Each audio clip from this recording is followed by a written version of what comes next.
Hey, hey, hey, Soul Tribe. Welcome back. This is episode 1.14 of Beyond Deconstructing. I'm your host, T Jamaica Pogue, affectionately known as Deconstructing Neuro. Thank you guys so much for coming back and spending a little bit of time with me today. On today's episode, I am so excited for you guys to meet the founder and one of the premier members of the Neurospicy network, Jesenia. And as always, you guys, I'm going to stop flapping my gums and turn it over to my guests to introduce themselves. So, Jesenia, please take it away. Oh, thank you. My name is Jesenia. I started the Neurospicy networking group, and it has grown exponentially since then, and it's amazing, but there's still so much I want to do, right? So I'm excited to be here, and thank you for inviting me. My pleasure. So I want to talk about a little bit about how I found out I was autistic, because it's part of my story, and oh my God, it just changed my world so much to finally have that information. It has unlocked everything, and like my life is so much better now. So I grew up in Miami. I am Hispanic. My parents are both from Venezuela, and they came here. They came here on vacation and got stuck here, and so, like, first generation. There's so many intersectionalities. It would take me hours to get through them all. But I had a large family. We didn't have a lot of community, but we tried to make the community that we could while we were there. But we moved around a lot because we didn't have a lot of housing stability, food insecurity, all of the things that you hear about happened to me. So when you're impoverished and in a new place. And I have 5 brothers and a sister. They all had like assessments through the schools where they found out that they had some kind of what we're now calling the umbrella of neurodiversity, right? But I was the kid that was like, oh, we don't need to worry about Jesenia. She's great. She's doing fine.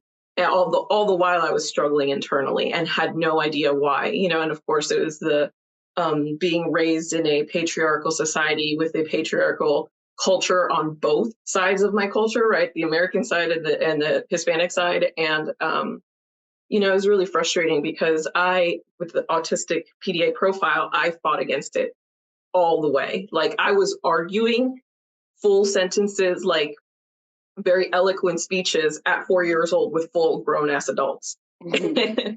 You could not tell me nothing. Like, you took me to church and tried to tell me something, and I was like, why did they say this, but you do that? And they were like, well, honey, and my mom was very gracious, always trying to explain things to me.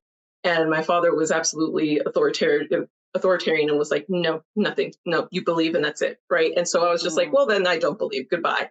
And from a very young age, just fighting against all of the systems of inequity, right? And that never went away. It got suppressed, and I got treated very shittily because of it. I didn't know why, and I would struggle. I would try to make friends. It's a typical thing where I was always friends with the adults, and I couldn't make friends with the kids. Like, the kids didn't want me around, but the adults barely put up with me either. There was 1 or 2 that really cared about me, and then the rest. And I'm talking about outside of my family in the school system, But it's just interesting. I can go into this forever, so I'm going to move forward. Went to I was a kid who was very much driven by the desire to learn more. So I was always looking for something to do in the summers after school. Like, I could not have enough knowledge. Like, I was reading books like you wouldn't believe. I couldn't get enough information. There was always more to be had. And this is pre-internet days, right? So I was in the library all the time, or as much as I could be. And then I was, riding the bus and exploring the city. By the time I was in middle school, I was, on my own, running around doing things like going to swim team or going to the library. But I still, no matter how many times I attempted to make friends, nobody was interested in anything. They didn't want anything to do with me unless there was something that they could extract from me. So I became hyper aware of that extractive process and that transactional thing. And as soon as I realized someone was trying to use me for anything, that was it, and cut ties. And so, people were like, oh, you just don't give people a chance and you just don't this, that, and the third. And I was like, you know what? I just don't put up with abuse. That's what it is. And so I will not, and goodbye, right? And I grew up in an abusive household, so that I could not escape. But there was nobody going to throw more abuse on me if I had anything to do with it. But anyway, so I went and looked for, I got really into sciences. I looked for summer internships in middle school and high school. I would take like 2-hour bus rides just to get to the school. And then, or I would ride my bike. At one point, I was riding my bike like 60 miles each day just to go to an internship when I was doing that at the University of Miami during college. But yeah, I got my degree in biochem. I wanted to be a doctor, but then I learned about the system and how things work. And I was like, oh, this is very, very, very toxic. I am not going to do that. And so I was like, I got to find something else in the sciences to do. So I switched to biochem, environmentalism. I couldn't decide which one, so environmental science or biochemistry. So I picked biochemistry, but I was like on the fence for both. And that's what I did after college. I did a bunch of internships. Of course, I graduated around the time the recession happened, so couldn't find a job anywhere. I couldn't even get a waitressing job. I had to lie and said I was straight out of high school just to get a waitressing job because they wouldn't take me with anything that was my actual resume, right? But being autistic and having EDS, like I still looked like I was straight out of high school at the end of college. So yeah, so I did sciences. I did a lot of different things for 10 years, I think. And time, I have time blindness too, so time is kind of meaningless to me. But I did work at a national park. I worked for the USGS. I did surveying. I did field work in the Everglades. I did scuba diving and restoring coral reefs. I did atmospheric research. I did a whole lot of things. I was just like trying to find my place in the world, right, in the sciences. But like many places, they used my labor, gave me pittance, and then send me on my way. Like I didn't realize and could not, and no one took me under their wing to teach me that these internships were meant to be building relationships. I was taking it as this is an opportunity to learn the process, the science, the information was what I was learning, right? The experience, but no one was like, oh, you have to talk to the people too. And I did. I talked to people, but they didn't like me, and I couldn't figure out why. No one liked me. I was a know-it-all, a pain in the ass. I talked too much, whatever excuses they gave me. And most of the, that gets to you after a while, but I was still very confident. I was like, well, you're all just wrong. And I'm delightful. And I have no idea why you just don't get that. So, but I just kept living, going on my way, and after a while, going on 10 years in the sciences and in my career, I moved up in my last science job. I moved up very quickly up the ranks and was on track to become the lab manager. And then I was just like, I can't do this for the rest of my career. I would be not only everybody's manager, I would be the youngest person here, one of the very few females, and definitely the only person of color managing a bunch of people who were not interested in being managed by somebody this young and with all of my intersectionalities. And I was like, this sounds like a disaster, even though it was a great career move. I just said no and quit, gave up, pivoted, and for like did the same, searching for a job for a long time. Anyway, I'm getting bogged down into my details of my career. Let me fast forward to no, girl, trust me, I can relate, and a lot of other people can relate, but a lot of things happened. I pivoted to data analytics. I did data analytics for a while, a bunch of different industries, and then now I'm in healthcare.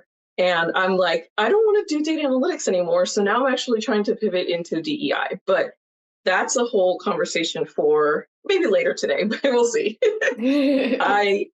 when it got to the pandemic, part of my training as a biochemist was learning about pandemics. And so I definitely saw what was going to happen when I started hearing news about it. I tried to warn people who listened to me only half listened to me. And then, months later, they were like, oh, I should have listened to you. And I was like, yeah, well, I studied this. I tried to tell you. But yeah, it's still frustrating up to today when people are still like, well, the pandemic's over and, I have a vaccine or I don't believe in the vaccine, whatever it is, they're just not believing in. And I almost don't blame them because it's like the information that was given, the PR, the system, the way everything happened and rolled out, even though I anticipated and saw what was going to happen, it was still very frustrating to see that all of these organizations that were supposed to be there to protect us didn't, and still aren't, right? It's very frustrating, and I can get into that later. But when the pandemic happened, I got very depressed, but luckily, they finally decided that mental health was going to be covered by insurance. So I finally got access to mental health services and started seeing a therapist, unbeknownst to me, also neurodivergent at the time, and they just clocked me right away. But they were like, they apparently, and I don't know if this is true or not, but they're not supposed to tell you that. So I was just like, oh, what? You mean what? They're like, well, I think that this might be something we want to talk about. And I was just like, okay, but they said they couldn't diagnose me, so I would have to go and get diagnosis.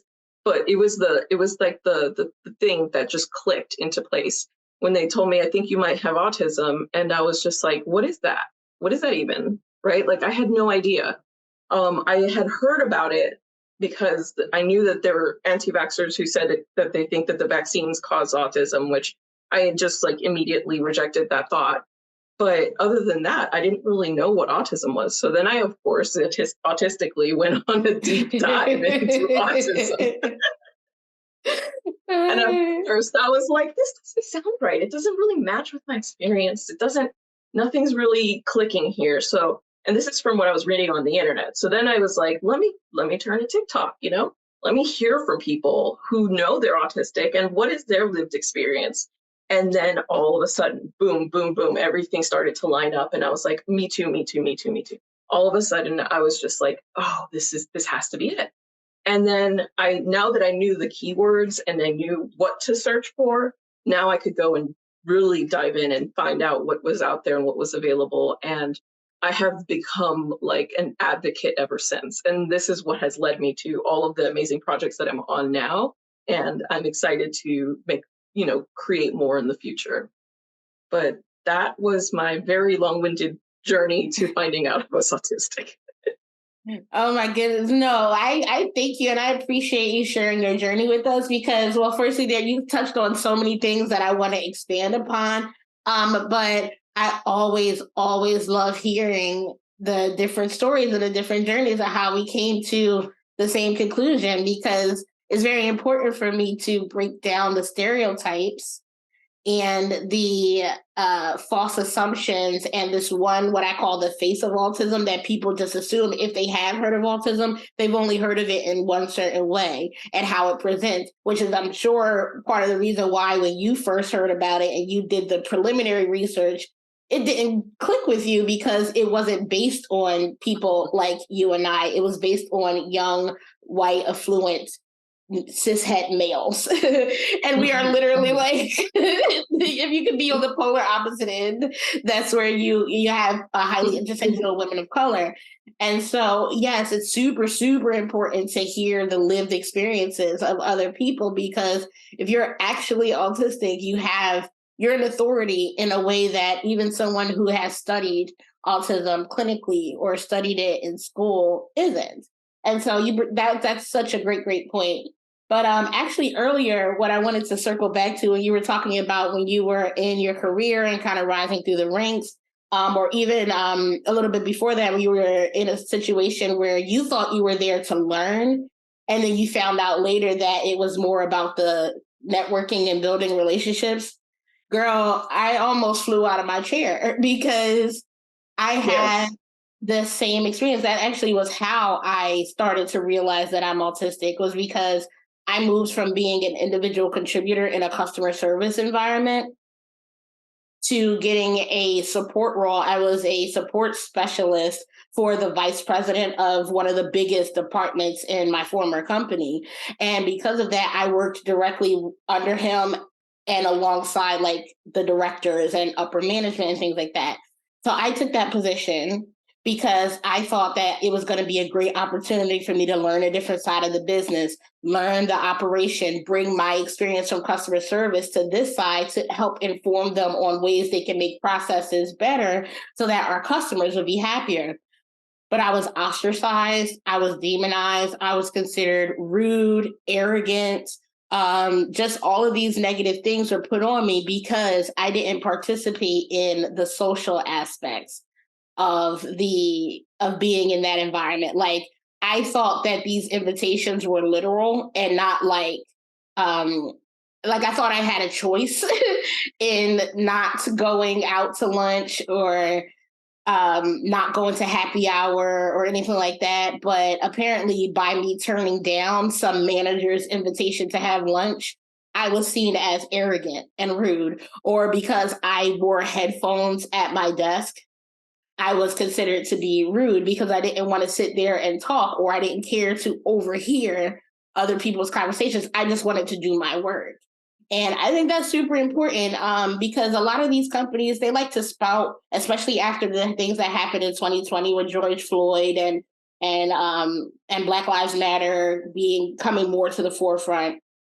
A lot of these major corporations started flooding money to their DE&I budget so that they can get ahead and be seen as like, oh, we're staying with the times.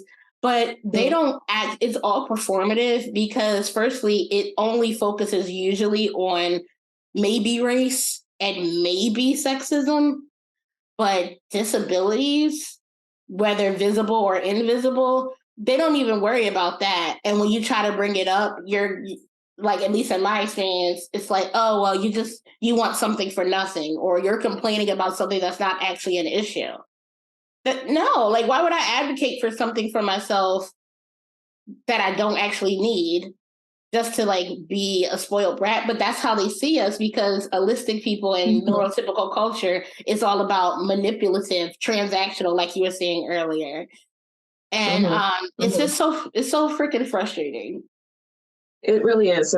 Disability is always an afterthought, right? Like, we can't be more than one thing. Like, the intersection of all of these things in my life make me who I am, make me the asset that I am to your company. But if you can't give me the accessibility and the tools that I need to thrive in this situation, what do you think I'm going to do? I'm going to leave.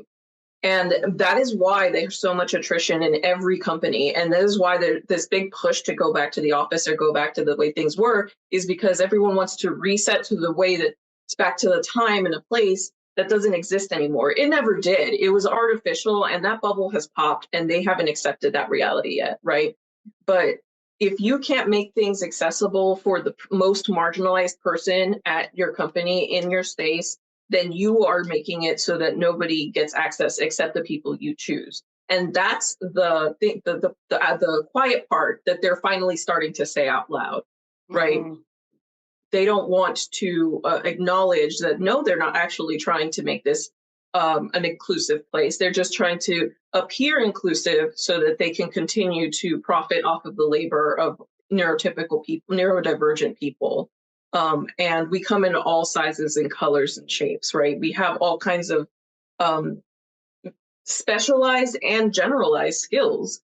The master, what's that phrase again? The jack of all trades, master of none is better than a master of one. And, people never finish that phrase and that thought. And it's really frustrating to people like us because we're like, we know the full phrase and nobody wants to keep the conversation going, right? They only want to use the piece that works for them and throw away the rest. Yeah. Which is very, very typical of, living in a capitalist society.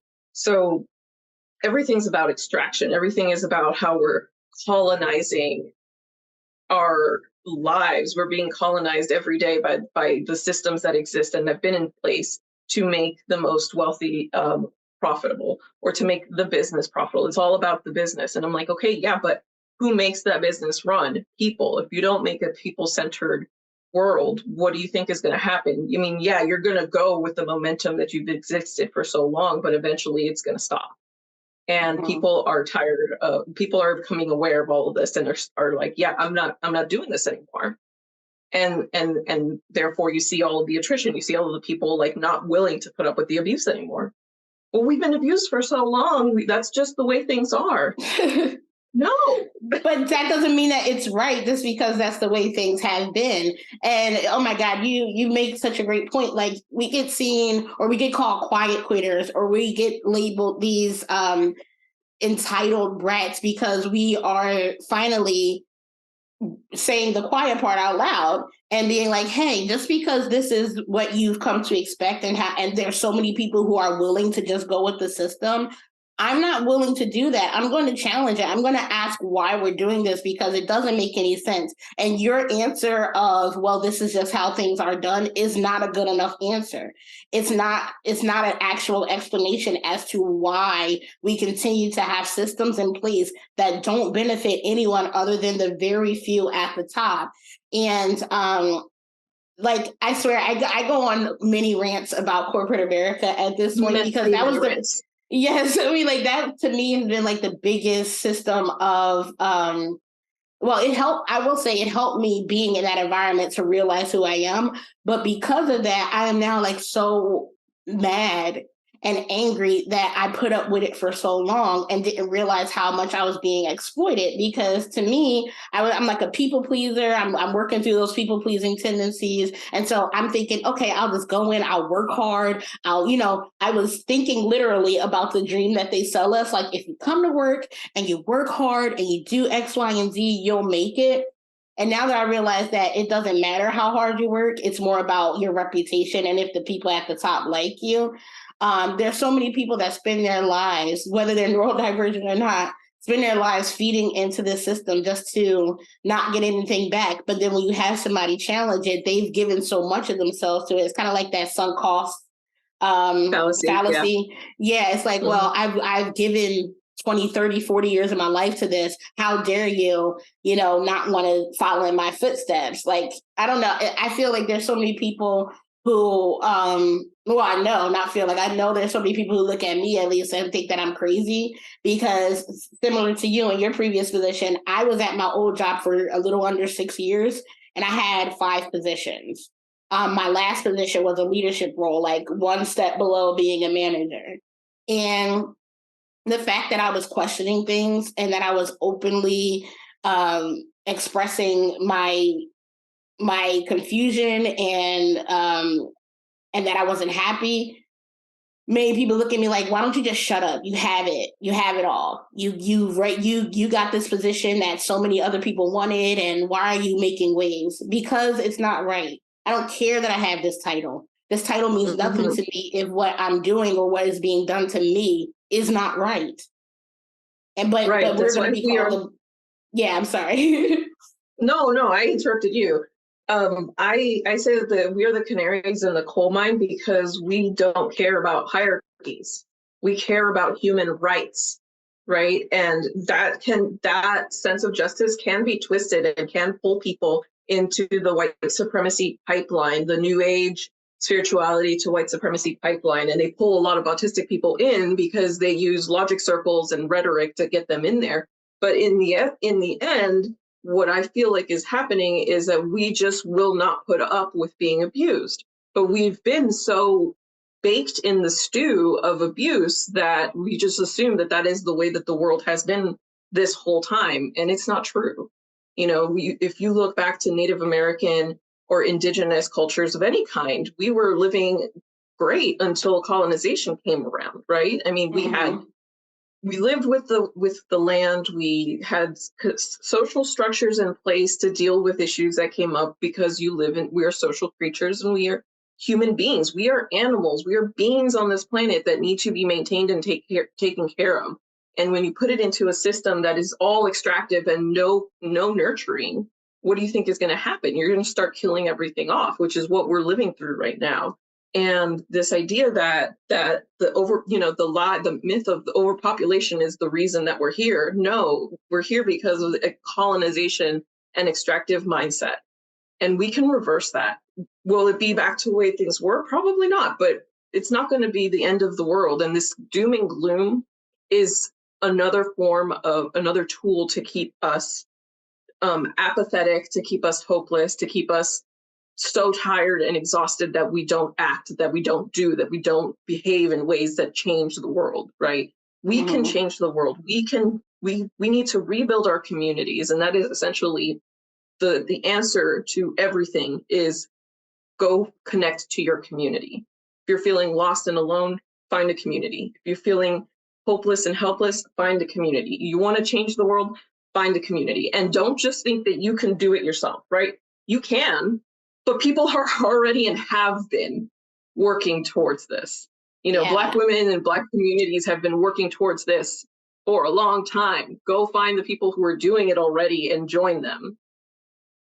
You're exactly right. The capitalism, the colonial mindset, colonization has bred this hyper individualism that keeps a lot of people in competition with each other, not realizing that by us being in competition with each other, we're not pooling our resources, pooling our knowledge. And this is what they want, because if we are only looking out for ourselves, and if the system keeps us desperate and dependent on it, there is and has been a lot of pushback when you try to present an alternate perspective, because a lot of people can't think outside of the paradigm that is presented to them. It's like, oh, well, I was born into capitalism. My parents were born into capitalism, and so were my grandparents. And this is just how things are. And if I am willing to shut down the parts of myself that doesn't feel right in this system to get in where I fit in, then how dare you, Neurospicy person, have the audacity to stand up and be like, hey, well, I get that this is how things are done, but it doesn't have to be this way. And I feel like that is one of, if not the biggest hurdles when it comes to the kind of work that you and I do, is that we're coming from a place of pure logic, and it's objective logic too, because these are things that are factual and that can be proven historically, that working as a community, being more in tune with nature and ourselves has been sustainable for longer than capitalism has been around, actually. But again, like you said, we've been so baked in the stew. This has been ingrained in us, especially in Western cultures, that no, this is what you're supposed to aspire to. And if you're not reaching for that specific goal, you're crazy, and we're just going to chew you up and spit you out, extract from you what we can, and then leave you for dead, and literally leave you on your own. And I just wish that more people would understand that, like, just because it's different doesn't mean that it's wrong. And to kind of turn off that cognitive dissonance filter that so many people just let new information that challenges their core beliefs just bounce off it, and they double down. Like, that's what we're up against. We're up against people who fully believe in colonial mindset, in capitalism, in all of the isms that are, directly derived from colonization. And as soon as you challenge it, they just double down, even if it doesn't make any logical sense. And sometimes I feel like I'm banging my head against a fucking wall, because it's like, I can't explain this any clearer than what I just said. And I'm saying objective truths, but people just won't receive it that way. And then don't even get me started on groupthink. If somebody with a bigger title or higher in the hierarchy has their voice and says, oh, well, this person is crazy, it doesn't matter if somebody below them internally feels like, I resonate with what they're saying. They're still just going to be like, well, actually, I mean, even though I feel like this person is right, this person said they're wrong, so I'm just going to keep my mouth shut and not challenge anything. And it's frustrating. It's insidious. But we have a couple of things that came up while you were talking. And first of all, I love that we are just like, let me rant, then you rant, then I rant. It's just right? Because I wanted to, I'm working on not interrupting you, because if a couple of years ago I would have just been like, and like what you said to this and what you said to that, and it's hilarious. So anywho, it's insidious that we have this, like, the rhetoric has taught people to shut down when you hear these words, shut down and say this back, right? And there's no and they've internalized it and they believe it. So there's no point where they're in this loop and they're not stopping to think, hey, is what I'm saying make sense? Does it actually match with what I believe? They just have already incorporated into their core belief system. So there's no desire to ask questions about their core belief system, right? And that's understandable, right? Like if you're asking me to check my core beliefs, I'm going to be like, well, my core beliefs are my core beliefs. Why would I be checking on them? But that's what you're supposed to do. That's what we need to do. We need to check on ourselves and check on each other.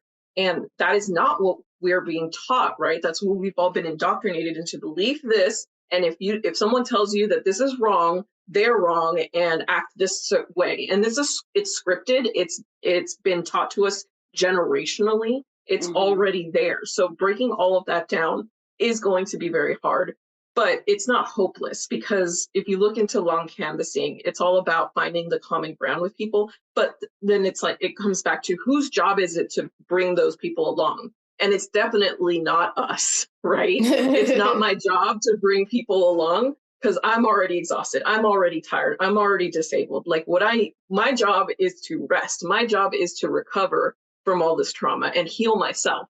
And then use that to help build community. Like, even though I'm resting, I'm still trying to be in community. So there's a lot that I still need to learn. But what comes down to is that people are hurting and they are in a world where they feel like if I don't claw all of these things towards myself, someone else is going to claw them away from me. It's a very scarcity mindset, right? And that is essentially what we've all grown up with. So to unlearn that, to decolonize your mind, takes a lot of introspection that people aren't comfortable with. I mean, we are not even taught how to feel emotions, much less how to process them.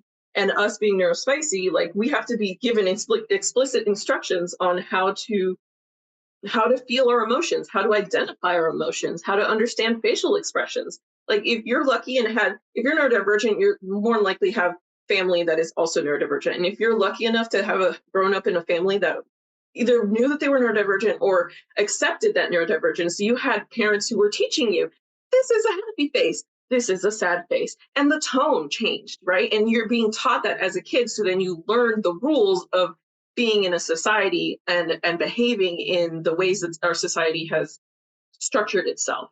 But if you grew up in a family that was trying to conform to all the rules and not teaching your kids all of the rules of how to emote, how to understand what our bodies are telling us, how to understand what we're feeling, the true history of what's been happening to us, how could they have taught us? They were taught the lie too, right? Like, it's just this huge cycle. So going back to my point was, people are hurting and they don't know how to find the answer. So they look for wherever community will accept them. And unfortunately, the community that is accepting the most people are the ones that are willing to be the most hateful. Oh, goodness, yes. Woo, girl. Absolutely. Because when we get to our core nature as people, it is not to see everyone else as your enemy or anyone outside of your immediate in-group as your enemy. But that mindset, the more people adopt that mindset, the better they are in this society, because they're perpetuating this idea that there's only a few people that can succeed. So I have to do whatever I can, even if it literally means stepping on the person next to me or below me, to get to where I want to go so that I can have it all. And that is literally contrary to how most of human existence has been. Like what we were saying earlier, community is so important, but there is no real push for community in this society outside of religion. And even that is a tool used to keep people in a box, to keep them not thinking for themselves, to keep them from questioning things. Like, I don't know about your religious background, but I grew up Christian. And there's like, you can't question it. Like, I think of the church just like I think of corporate America. They have the same hierarchy, they have the same politics. It's like, oh, the pastor, his word is infallible, and if you question anything that they say, then you don't believe, or you're trying to be at the center. And there's cliques within the church. If you have a title, if you're on this if you are the leader of this ministry, then you're this, that, and the other. And it's literally the same thing.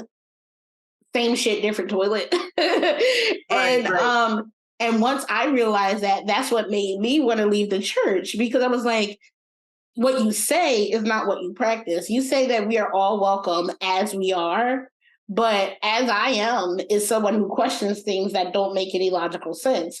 So you don't accept me because me questioning these illogical things that you're saying, or these contradictions, makes you see me as somebody who thinks I'm better than everybody else, or someone who doesn't believe hard enough. And it's like, and I only sought community in the church as I got older, because I felt so alone and because I felt so lost. In my early to mid 20s, I was depressed and kind of suicidal. Not kind of, I was suicidal. I don't know why I just like put a buffer on that. Like, I can be honest about it. And it was mainly shame around it, right? Yeah, exactly. And I'm still working through it, but like, yeah, then you saw that it was like that introverted thing to kind of like try to make it softer. I was suicidal in my mid-20s, and I was drawn to the church because I needed community. And at first they were very reaffirming. They're like, oh, we got you, like, come in, we love you. And I'm learning all this stuff about how, I'm accepted and blah, blah, blah. But it was all rhetoric, because again, because I did like I wound up doing once I got into corporate America, I wanted to join ministry because I wanted to be a part of this. I wanted to give back and serve because I was getting so much from it. And once I got into the politics of the church, I realized, wow, like, y'all don't actually practice what you preach, or you say these things, but y'all are over in the corner gossiping and literally excluding me from things while I'm sitting in the same room with you. Like, people talking about plans. Planning the harm that you're going to do to other people as a social event. Right. It's insanity. Wow. It is. But this is why, you're right. I mean, religious, I grew up, they were trying to force me into Roman Catholicism. I immediately rejected it as soon as I was in it, right?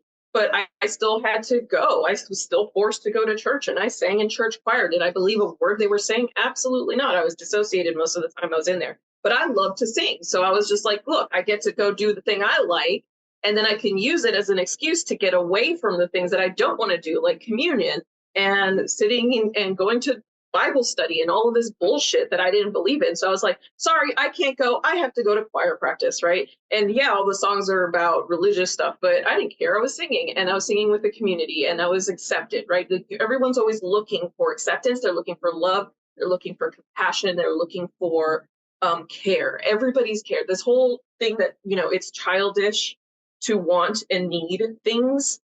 We are beings that need to be watered and fed for the entirety of our existence. We don't just stop needing food and water and air to exist. So why do we think we need to stop wanting things or needing things like care and love and attention? So the people are desperate for this, and they look to religion. And then you have all of these people who are the mass exodus of religions, because they're seeing the toxicity. They're seeing the same thing that they're seeing from corporate America. They're seeing the same things that they're seeing from their toxic families, and they want to leave it. So they're looking for something. And then they find New Age spirituality, and they're like, oh, good, this is a thing I can find community in. But then there's that pipeline ready to pull people back into another cult or another system or another tool of hierarchical control. And it's just very frustrating, because like I am a scientist, and I'm also a very spiritual person, and science tried to pull me away from my spirituality. And when I came back to it, I was like, these two are the same. The two, science and spirituality, are two sides of the same coin. And neurodivergent people understand that so much more thoroughly than anybody else, because we have all of these neurodiversities like synesthesia and pattern recognition and all of these other, dyslexia, dyscalculia. Like, you can just name 50 different things that go under neurodiversity, and they all fall into the reasons that we see and perceive the world differently. And literally, I say this all the time, we do live in the multiverse, because every single individual human on this planet lives in their own world. They can only perceive the world through their own experiences. And so every single one of us is a universe. And every universe is a reality, because if we think it, you don't become, the world doesn't just happen. We have to think it, we have to dream it, and then we build it. That's how every building has come into existence. That's how every book has ever been written. And that is how we come to create the future we want to see. Girl, I literally, you about to send me out of my chair and just floating into the ether. Like, you hit on so much there that, like, I could spend hours on, but I definitely want to expand a little bit on there. I love how you said that science and spirituality are two sides of the same coin. And that's a very hard concept for a lot of holistic people to understand, because again, they compartmentalize so many things and they don't have the pattern recognition, or I like to call it spiderweb thinking, where we can see things that seem on the surface to be disparate, but as soon as you go one layer beneath the surface, you see, oh, well, it may look different on the surface, but the same motivations or the same underlying thing connects it all. And I think that is another reason why so many of us women, especially when we're early on our journey to discovering our neurodivergence, get sucked into that new age spirituality, because a lot of the things that we may not have been able to explain about ourselves beforehand, if someone tells you that, oh, well, before I knew it was pattern recognition, I thought I was psychic, because I was like, I just know things. I just understand intrinsically. I can look at it and very quickly assess that, oh, this is just like this. Or because of how the pattern works, I know this is going to happen, or this person is going to react this way. And because I didn't know that I was autistic, I went into spirituality, and I still am a spiritual person. I have tarot decks, oracle decks, a bunch of crystals. I'm wearing my crystals now. Like, these are things that I learned to integrate now. But at one point, before I understood that I'm autistic, I really was diving into that, like, I am psychic and I am, starseed and all these other things. And there's nothing wrong with that, because I feel like I still call myself a little witchy poo. I'm a little witchy, right? But I think it's important that, yeah, but I think it's important that we understand that they are two sides of the same coin, and that they're not separate, that there are these spiritual and these esoteric concepts have a basis in reality and can be proven scientifically and empirically. And that's a very important conversation that I actually haven't been seeing a lot of people have, because a lot of the people that are, on TikTok or whatever, that are kind of starting these new cults or these new followings, they're taking advantage of the fact that a lot of people are seeking that community, but they've already come to the conclusion that they can't find it in the traditional ways. So they're like, oh, well, I get that you were hurt by the Christian church. We don't have those same rules. And then they dole out all these things that you can and can't do. And it still tries to fit you into a box.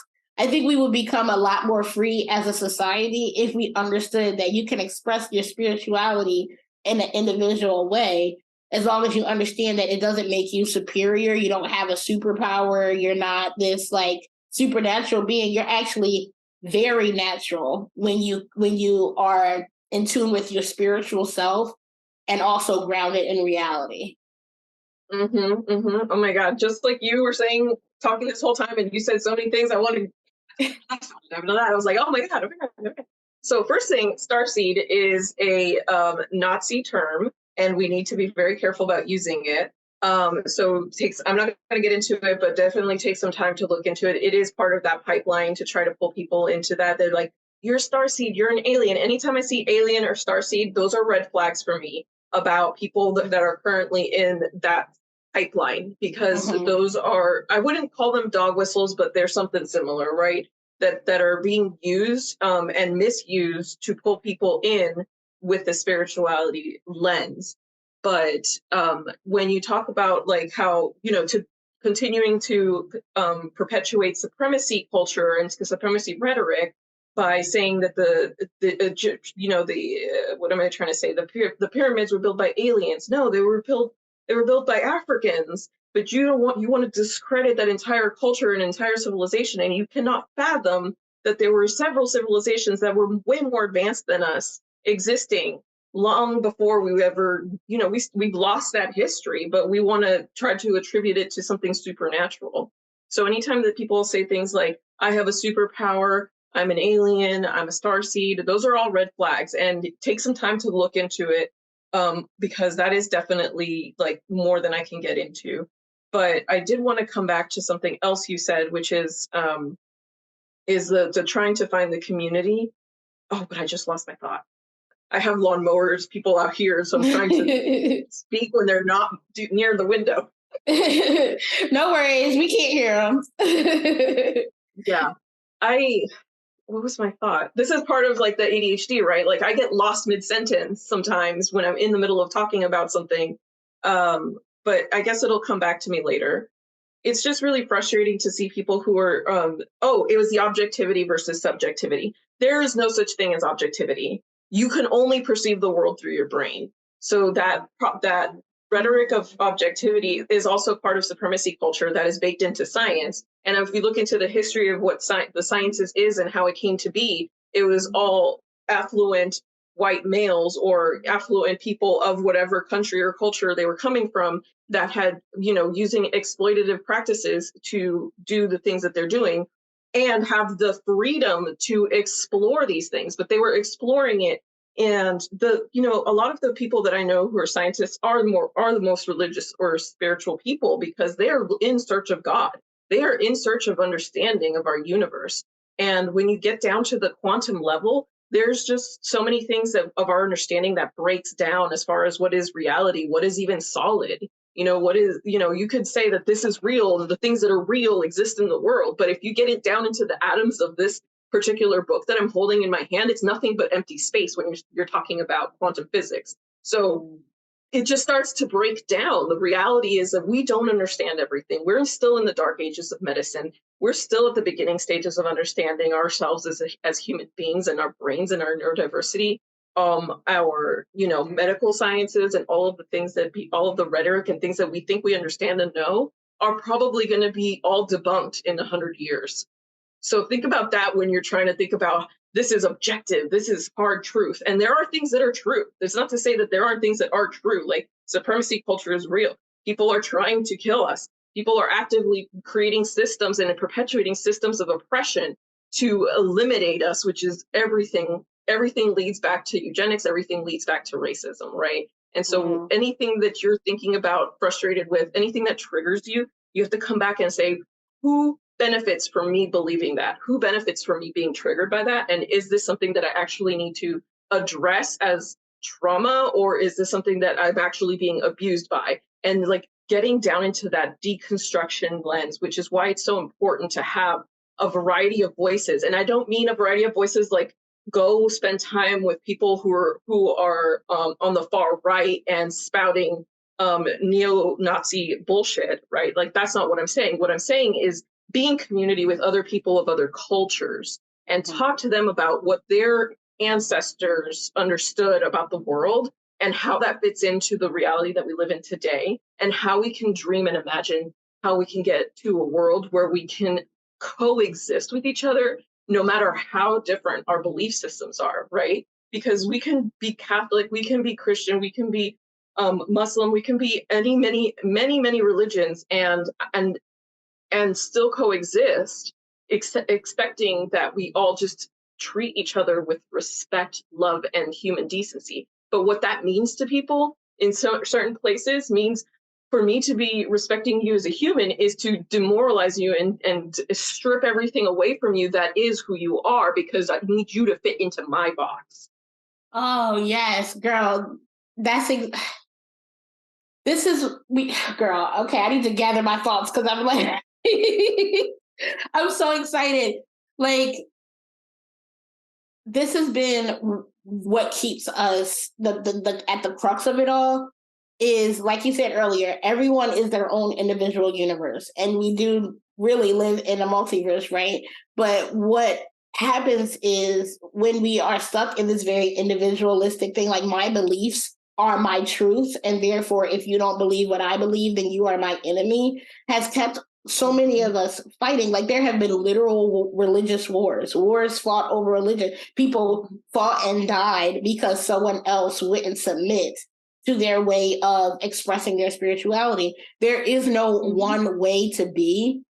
There is no one way to express ourselves as humans. And I've said this before. If there was supposed to be just one way that we all were supposed to be, then the vast majority of us would have been born that way. We would have been born looking that way. We would have been born thinking that way. And there would only be a few natural anomalies that would occur over time. But instead, it's the exact opposite. We are all varied in our expressions, both internally and externally. We're all varied in our ways that we perceive the world. And that is what we should be embracing. But unfortunately, because of colonization, we've all been conditioned to believe that this one thing, white cis heterofluent male culture, is the way to be. And because of that, and then it also became Christian, white male supremacy or whatever, that if this is the way that we're all supposed to be, I am going to do whatever I can to get myself closer to this goal. And it doesn't matter what happens to the next person. It doesn't matter. And so this is why we've moved so far away from community, and we continue to fight. And we see people that don't align with our personal worldview as our enemy, as opposed to just being like, okay, this is another human being who sees things differently. And just because I don't agree with them doesn't mean that they're less valid as a person. Doesn't mean that they don't have the right to express themselves in that way. Because at the end of the day, especially if we look at like religion, at the end of the day, there's so many things that are common across religions than they are different. Most of the differences in religions are the cultural expressions of their tenets, not the core tenets themselves. Like if you look at Islam, if you look at Buddhism, if you look at Christianity and Hinduism, a lot of the core teachings are the same, but the way they are expressed are different based on the culture that they were birthed in. But so many people keep looking at the surface. They keep saying, oh, well, this person wears a hijab and they speak a different language. They're wrong. Like, we're all human beings at our base level. And what connects us is that we all have the same basic needs and rights to existence. But we keep focusing on the things that don't actually matter, which are, how we choose to express ourselves, if we choose to worship, how we worship. And it really frustrates me, because whenever I've tried to say this thing or I've seen other people try to explain this, we get immediately dismissed as pie in the sky. It always makes me think of back in 2016 with Bernie Sanders, right? He was literally all he was doing was saying, hey, you guys on the right and you guys on the left, you realize we have the same enemy, right? You realize that it's the people at the top, it's the 1% that keeps both of you suppressed. And that made so much sense to me. I was never into politics until he came along. And I was like, wow, you're completely right.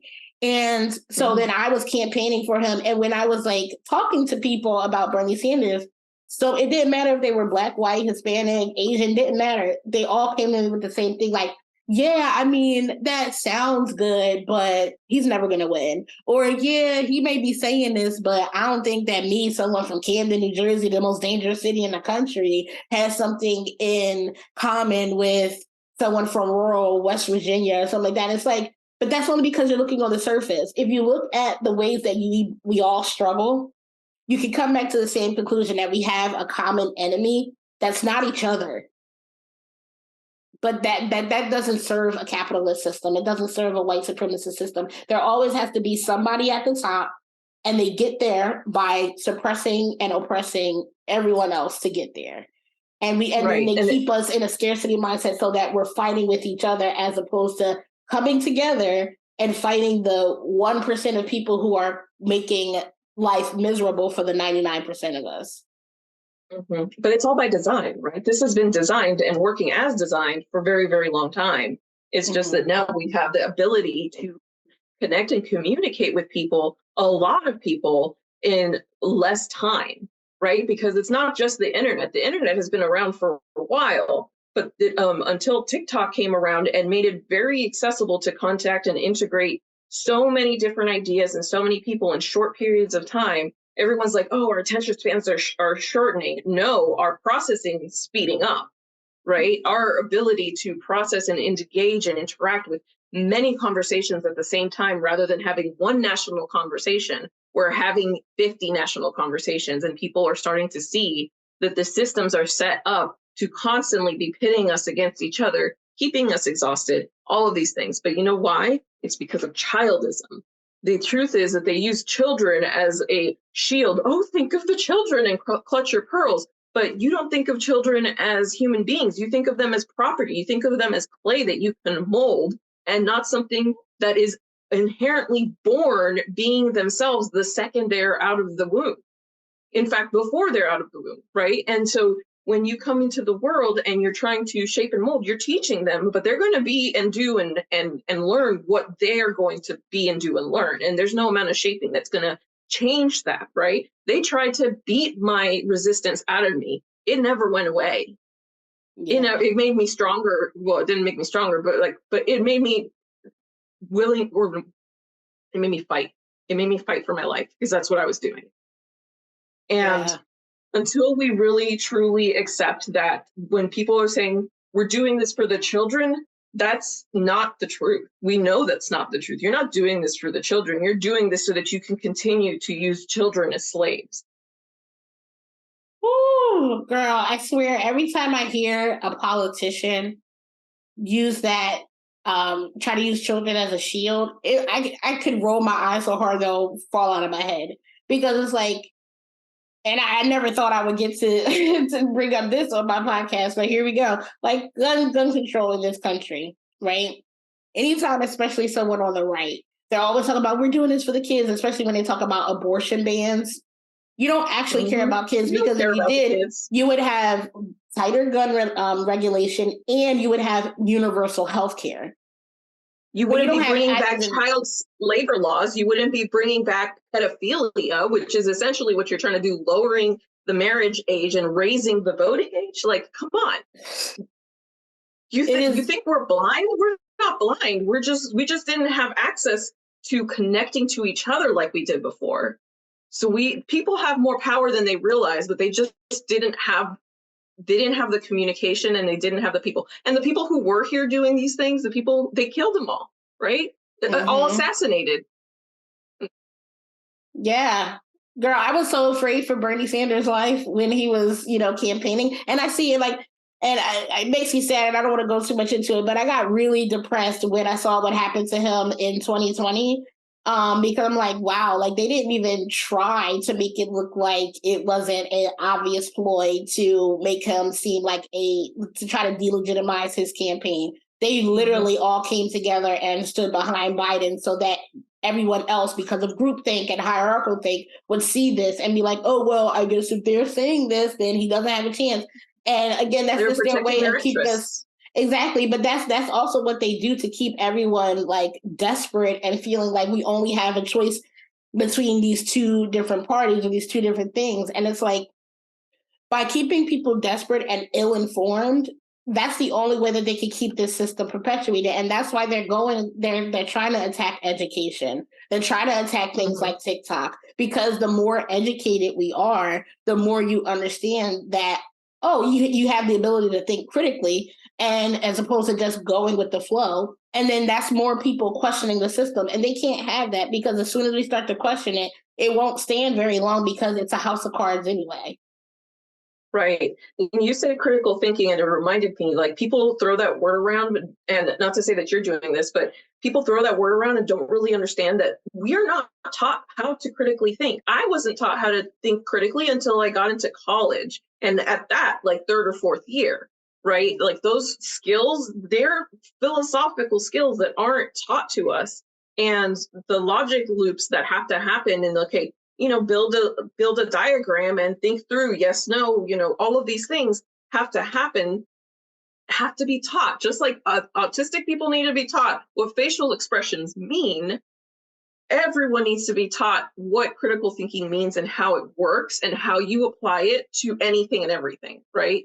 When you're making a decision about how to load your dishwasher, that's critical thinking. But we don't apply the same logics to our belief systems, to our religions, to our spirituality, because we're taught that those things are not related. And that's not true. It's just that we haven't been taught how to. And then when we're searching for the people to teach us, we end up in how many pipelines, how many systems, almost all of the systems, if not all of the systems, are already set up to pull you into supremacy culture, to perpetuate it. Everything is set up to keep you in this system. Absolutely. So you fight and you resist and you get exhausted because every single thing I decide is something that is resistance. Absolutely. And when I hear people talk about like they're trying to indoctrinate our kids and they're too woke, it's so funny to me because like that just shows me that they're projecting onto us to try to shame us out of thinking critically. Like our systems are basically indoctrination. Not basically, they are indoctrination. They teach you rote memorization and they do not teach you how to think critically. Like you are to come to class, you are to sit down and do this. And then after you go through that, you are to go to work, you are to listen to your boss and you're supposed to do this. And then anytime you are someone who challenges the system, you will be shamed and demonized and disciplined as a way to get you out and also discourage other people from following in your footsteps. And that is literally the only thing that continues this. And so what they do is they try to call critical thinking and thinking outside of the paradigm as indoctrination. Like they say, these books are trying to indoctrinate our kids, or TikTok is indoctrinating our kids. When in reality, it's doing the exact opposite. It's presenting them with alternate perspectives, challenging their beliefs and the things that they were indoctrinated to believe their entire lives to help them think critically.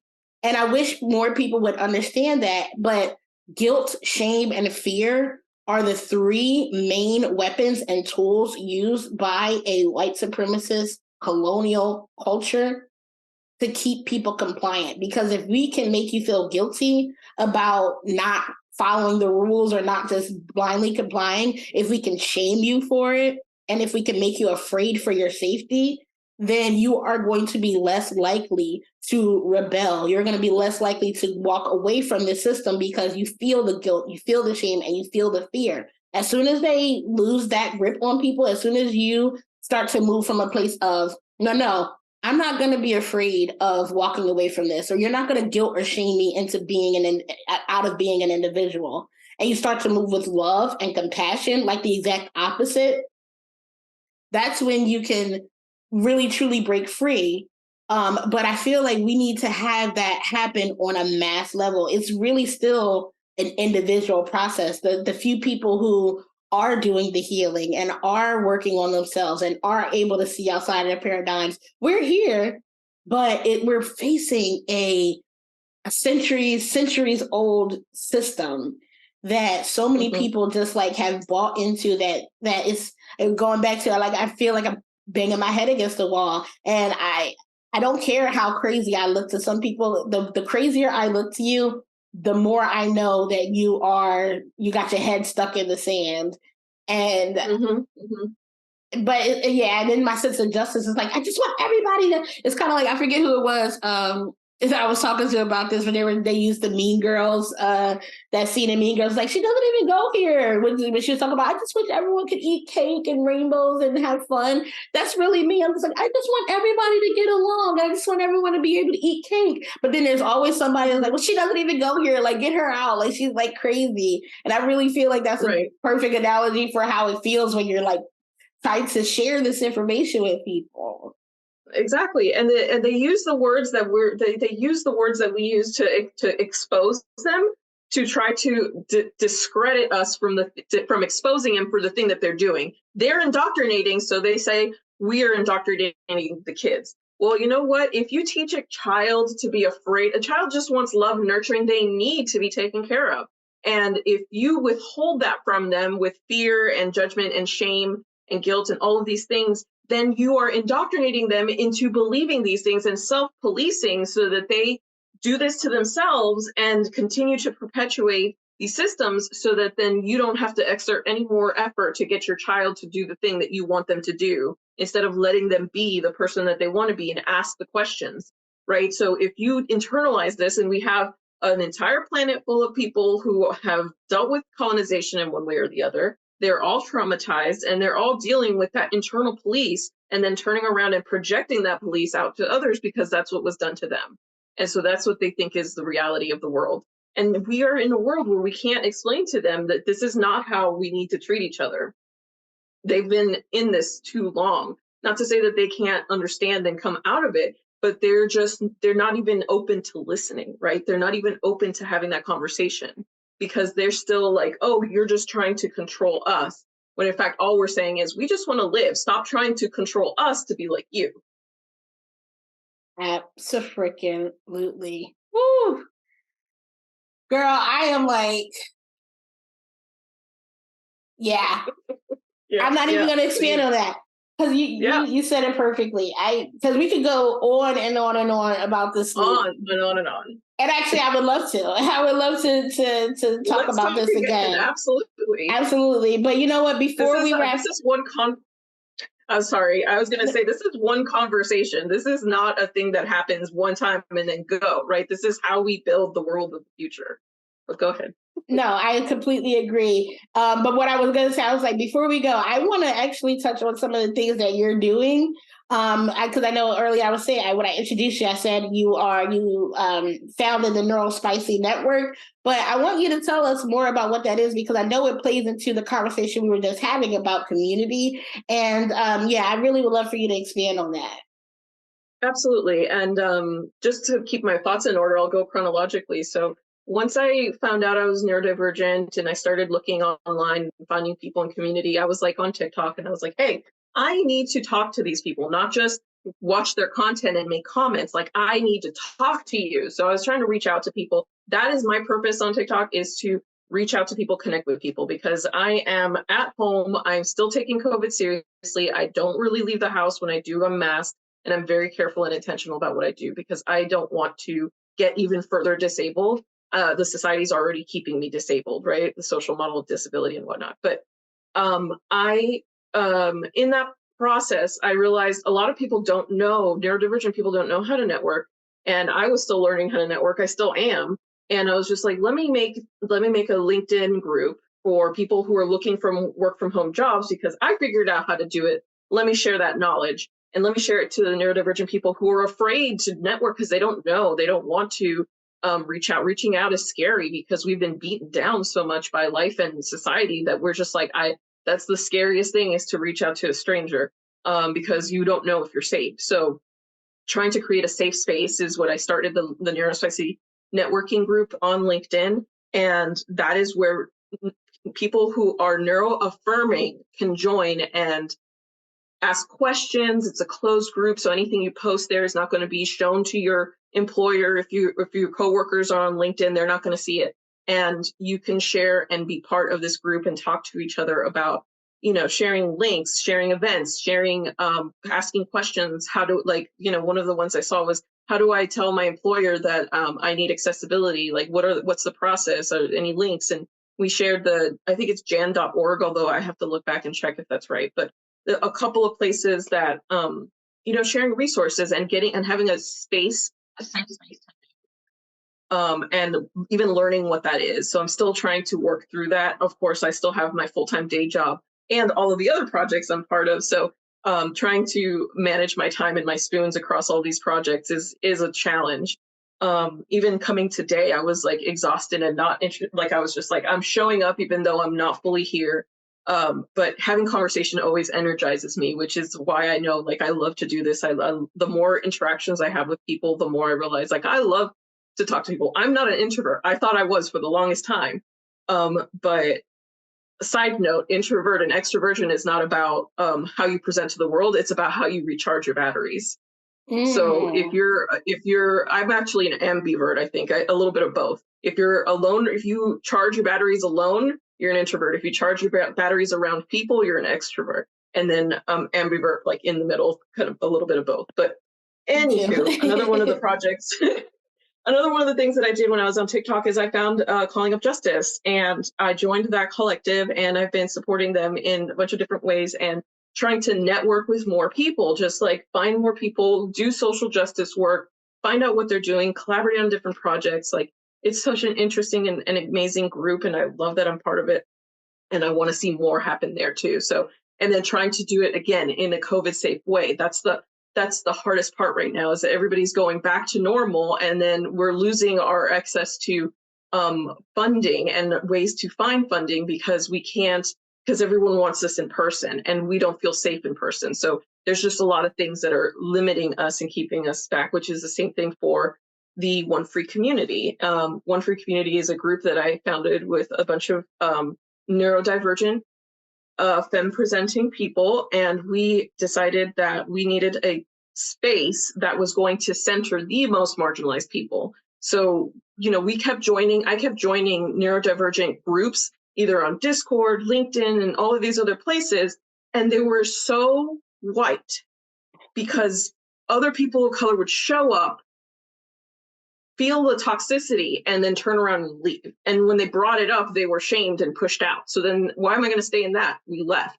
And so it's causing more segregation, because it's like creating a space where I can only be safe around my people. But that's not even true either, right? Because it can be, if I went to a Hispanic only group, I'm still going to be dealing with misogyny, colorism, and a bunch of other patriarchal and colonialist ideals. So I was just like, how do we, when you can't find it, you make it. That's what ends up happening with every neurodivergent person, right? When I can't find the thing I need, I'm going to go figure out how to make it myself. So that's what we did. We created a group where people of the global majority led, neurodivergent, disabled, trans-affirming, queer online community center. And our goal is to create a mutual aid app to help people find resources, whether that's physical resources or digital resources or friendships. It's all part of mutual aid. And as part of that, I am trying to network all of these groups. There's amazing organizations all over the country, all over the world, doing amazing things, but we're not communicating with each other and sharing our resources with each other. So when we start to do that, that's when we really start to gain our power back. And so part of my mission with One Free Community and all of the other projects that I'm on is to continue to network us together and get us sharing and pooling our knowledge and resources. Every time I get in a room with other neurodivergent people, I learn something else, and I affirm another part of me and another piece of my experience that I was like, oh, that's not just me. I'm not alone in the world. Because until I found out I was autistic, I was literally the only person on the planet who was like me. Mm-hmm. And now I can find community. Oh, I love that. Oh my God, Jesenia, thank you so freaking much for what you do, for this conversation, for just showing up and being you. Like, I don't even, yeah, thank you so much. I mean, This is something that we desperately need, not just as neurodivergent people, but as people in general. And by standing up and taking the reins and seeing the need and knowing and taking it upon yourself to try to help fill that need, firstly, is a very autistic thing to do, is to like think of others and think of ways that you can help others. But in doing that, it's my hope that more people will join you in that endeavor, especially with One Free Community, because you're exactly right. There are so many different little pockets of people doing the same thing, and we don't need to reinvent the wheel. Sometimes you just need to secure the cogs together so that we're all rolling in the same direction. And that's what it sounds like you're trying to do with the One Free Community, and also with the Neurospicy network, because networking for neurospicy people is just very difficult. It's all very important work that I just want to thank you for doing and for sharing your story with us too. Thank you. Thank you. Thank you for having this podcast. Thank you for everything you do and sharing our voices, because there are not enough people talking about this, especially as people of color in the autistic community. There's so many issues we could have talked about. There's so many things that we could talk about just specifically on one or two things, that we just can't do that, right? We are all over the place. That spider web, that neural network, that's what we're trying to build. We're trying to build networks everywhere. That's all it is connecting all of the synapses together. Yes, our systems-based thinking coupled with ADHD has the conversation bouncing all over the place, but I loved it. And I will most definitely have you on again, because I truly enjoy talking to you. I truly enjoy your perspective, and it's much needed. We need more varied representation across the spectrum that is not just autism, but our human existence. We need our voices out there. So again, thank you so much, Jesenia. And thank you guys for stopping by. I really hope that you enjoyed this conversation, and make sure you check out the Neurospicy Network on LinkedIn, as well as follow Jesenia. It's at Neurospicy Network on TikTok, right? Neurospicy Networking. Neurospicy Networking on TikTok, and all the links where you can find her are going to be in the description. Thank you again, girlie. I want to thank you guys once again for stopping by and spending a little bit of time with me today. I really hope you enjoyed the conversation. If you did, make sure you leave a comment. Let me know what you think. Be sure to follow my guest, Jesenia. All of the links where you can find her and the work that she's doing will be in the description. And if you aren't already, make sure you're following me at Deconstructing Neuro on Instagram and TikTok, and at Decon_Neuro on Twitter. You can also follow my personal pages at T Jamaica Pogue, and make sure you drop by my personal website, tjamaicapogue.com, and see some of the projects that I'm up to, and also get a little bit of behind the scenes of one of my biggest special interests, which is travel. I love you guys. Thank you again, and until next time.